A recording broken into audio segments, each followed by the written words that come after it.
So the Arne Slot era at Liverpool has begun.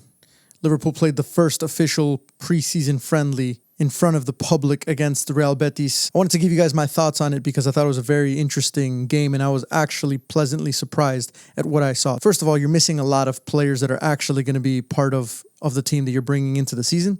So you have a lot of academy players, a lot of young guys who aren't going to see as many minutes on the field. Also, with a new coach coming in, it takes a while, not just preseason, but it takes the course of a season for you to actually see what their playing style is, what their philosophy is, and having the players on the field actually be able to execute that. The reason why I say I was pleasantly surprised is from the very first moment until about the 60th minute when the academy boys came on, it was very clear to see exactly what Liverpool were doing. The playing style is a little bit different than it was in the Klopp era. Klopp is one of those managers that you can associate with the heavy metal rock and roll type football, high intensity counter pressing, quick counter attacks, balanced build up, but a little bit more on the quicker side. It was clear that Arne Slot's playing style is a little bit more possession based. It focuses a lot more on the build up. In my opinion, it was a little bit too slow at times, but to be realistic, you can't expect a lot from the very first preseason game. So anybody who's criticizing managers, teams at this point, I think it's way too early for criticism. It's more so just to kind of see what the playing style looks like and just to get an idea of what that team tactically is going to bring going into the Premier League season in this case. So Liverpool started with like a 4-2-4. And what I mean by that is back line of four, pretty simple. Two holding mids who would come in and get the ball. It started with Curtis Jones and Endo. And then the forwards were a little bit confusing, actually. This is the one that, when I say four, it was almost like two pairs that were playing out wide next to each other. So you had Szoboszlai and Salah really, really close to each other, all the way on one side of the field. You had Fabio Carvalho, who was all the way out wide, and you could tell that his tactics were stay out wide, wait for the ball in behind, make those runs and try and stretch out the back line.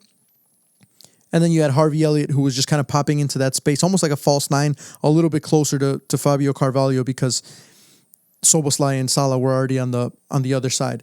So there really wasn't a central striker, and I think part of that is the fact that Darwin Núñez is still not back. Liverpool don't really have a central striker right now. Harvey Elliott is a little bit more like a 10 popping into that space. The issue with that is Real Betis actually played a very good style of defensive football in terms of when Liverpool had the ball, they played with a 4-3-3, and they would tuck in those wingers underneath the central striker. So they would press the middle part of the pitch, and they would let Liverpool actually build out while Betis was playing in a mid-block. So because Arne Slot's playing style is trying to get it into those two central midfielders, Real Betis did a really good job of making it difficult for Liverpool because anytime Endo or Curtis Jones would get the ball, they'd have very little space, causing Endo to turn over the ball a few too many times for a player of that level, but also making it easy and predictable for the counterattack when they did win the ball. And even if Liverpool managed to get the ball in the middle, they wouldn't have enough time and space to play that ball in behind to Fabio Carvalho, who was running in behind. So you could see how frustrated he was when Endo would get the ball and he'd start making that run. But I don't think Endo had enough confidence and was comfortable enough to be able to play that ball in behind.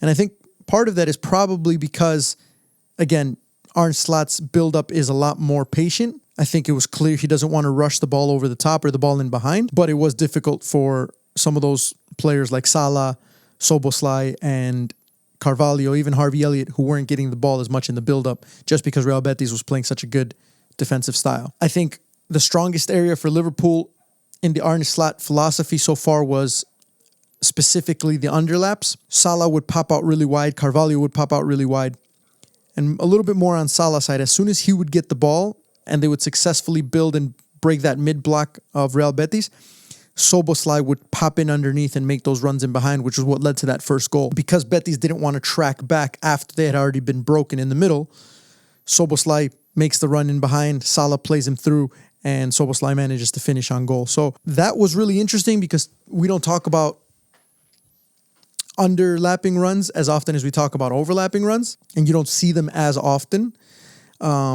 But it's very clear that that's a huge staple of Arne Slot's philosophy. And it was also interesting to see that the players were following this playing style to its faults, meaning you had players in the middle who clearly didn't have enough space to get on the ball.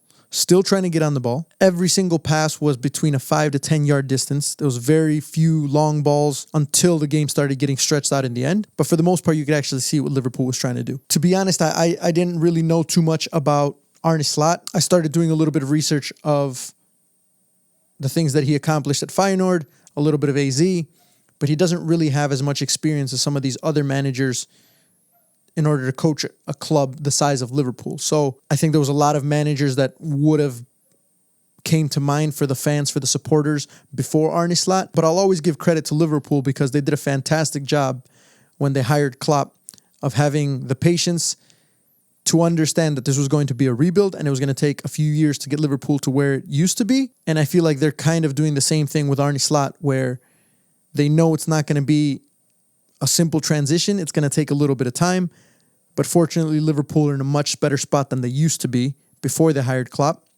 And now they're hoping that the transition time from Jurgen Klopp era to Arne Slot is a lot shorter.